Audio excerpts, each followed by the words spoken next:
Hai guys, selamat pagi, siang, sore, malam. I'm back.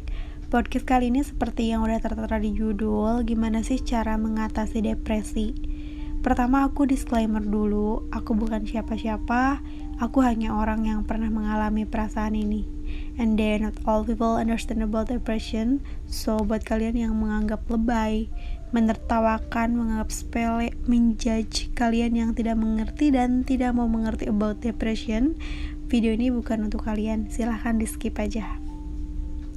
Oke, jadi di videoku sebelumnya yang berjudul Titik Terendah Dalam Hidup dan Puisi Depresi, itu yang nonton hampir 45 ribuan dan komentarnya lumayan banyak banget. Ada yang curhat, ada yang ngasih support, saling support, dan ada juga yang tanya gimana caranya keluar dari zona tersebut, gimana cara ngadepinnya, dan lain-lain. Nah, di sini sebagai orang yang pernah ngalamin hal tersebut, aku bakal sharing ke kalian gimana cara menghadapinya. By the way, ini pendapat aku ya, sesuai dengan pengalaman aku, bukan dari dokter atau ahlinya. Nah, yang pertama yang paling basic adalah jangan ceritakan kepada orang yang tidak tepat. Ini yang paling utama, karena bakal ngaruh banget ke kitanya. Misal, kita cerita ke orang tua dan pemahaman orang tua kita tuh nol banget tentang mental health.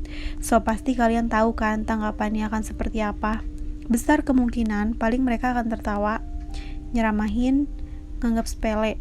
Paling cuman kayak, makanya ibadah yang rajin, atau bla bla bla bla. Bahkan menganggap kayak, apaan sih kamu? Gitu. Kalau menurutku, kayak lebih baik kita tuh cari tahu sendiri dulu, kita tangani dulu sendiri. Kalau memang kita udah gak bisa ngendalin diri kita sendiri, udah sampai self-harming, baru kita bilang ke orang tua kita. Masalah tanggapan mereka akan seperti apa nanti, kalian tinggal datang aja psikiater atau psikolog sama orang tua kalian, biar sama-sama paham sama apa yang sebenarnya kalian alamin gitu. Karena banyak banget yang katanya cerita ke temen, sahabat, pacar, dan mereka malah dijauhin. Ya gitulah, karena mungkin pemahamannya itu mereka gak ngerti gitu. Jadi mereka nganggep kita tuh gak normal, lebay, melebih-lebihkan, bahkan gila mungkin. Lucu sih. Ya seharusnya sih memang ditangani sejak awal hal-hal seperti ini. Cuman karena ya di Indonesia ini masih tabu banget tentang pemahaman mental health, nanti yang ada belum apa-apa malah dibilang yang bukan-bukan kan. Nah, next yang kedua, kita harus banget cari tahu sebenarnya apa yang membuat kita depresi. Jadi kita harus cari tahu apa sih yang membuat kita merasa gak tenang, kepikiran, beban, sampai buat kita jadi depresi. Kan banyak banget tuh, bisa dari keluarga, broken home biasanya, karena banyak banget yang faktor utamanya tuh ternyata keluarga, terutama yang broken home gitu. Ada juga karena body shaming, misalnya orang-orang bilang gendut, hitam, padahal mereka gak tahu perjuangan kita buat diet, mereka gak tahu kita perawatan terus biar putih. Ada juga yang karena tuntutan, misal dibanding-bandingkan karena nikah, kuliah, atau kerja. Temennya udah nikah, udah lulus, udah sukses, kok kamu belum sih? Padahal mereka gak tahu kita udah berjuang mati-matian demi mencapai semua itu. Cuma ya memang belum waktunya aja. Yang ketiga itu adalah diri sendiri. Kenapa? Jadi setelah kita tahu hal apa yang membuat kita depresi, sekarang kita kembalikan ke diri kita sendiri. Mau stop and live out of the box atau bertahan, pilihannya ada di diri kita sendiri. Terima dari kedua risiko yang kita pilih gitu kan.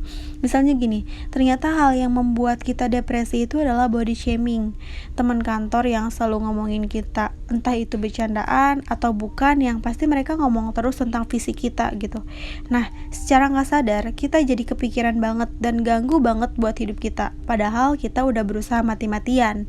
Nah, kalau udah tahu penyebabnya apa, ya kita tinggal pilih mau resign dari kantor, cari pekerjaan baru, suasana baru, atau bertahan dengan omongan-omongan mereka. Tapi kalau kalian memilih untuk bertahan, ya kita harus kuat, harus bodo amat dengan apapun yang mereka bilang ke kita. Intinya harus tahan banting lah pokoknya. Next, yang keempat, kita tuh harus terima apapun yang terjadi gitu. Nah, ya kita terima apapun resikonya. Impactnya buat kita apa? Pokoknya kita terima diri kita sendiri. Maafkan atas semua kekurangan dan kesalahan diri sendiri. Ikhlasin aja semuanya dan yakini kalau semua hal yang terjadi ini adalah bagian dari perjalanan hidup kita gitu. Nah, yang kelima, buang pikiran-pikiran negatif. Kalau bisa, sibukkan diri kita, pikiran kita untuk tetap memikirkan hal-hal yang positif gitu. Kalau sekiranya toxic buat kita, ya mending kita tinggalin aja deh. Kalau sekiranya cuman buat kita insecure, udah deh kayaknya kayak gitu. Nah, yang terakhir, nomor 6, ini tuh penting banget kalau menurut aku, lebih mendekatkan diri dengan agama atau kepercayaan yang kita anut gitu. Karena sesungguhnya agama adalah pondasi yang paling kuat buat kita. Percaya deh, semuanya akan terasa lebih ringan, mental kita lebih sehat, lebih kuat, dan lebih tenang dalam menghadapi apapun yang terjadi. Sebenarnya sesimpel itu sih kedengarannya, tapi percayalah, ketika dijalani tidak semudah itu. Sumpah deh. Aduh, tapi aku yakin sih kalau kalian sayang sama diri kalian udah ngerasa capek dengan posisi kalian yang sekarang, kalian pasti akan berusaha lebih keras lagi. Berhenti mengeluh di media sosial atau kepada orang-orang terdekat.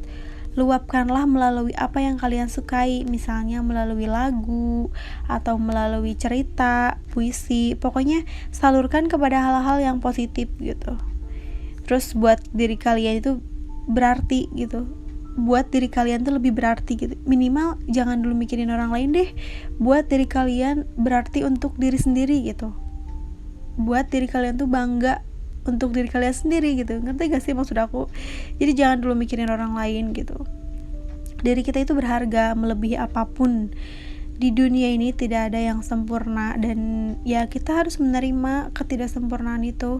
Yang penting jangan patah semangat. Pokoknya kuncinya adalah ada di diri kita sendiri.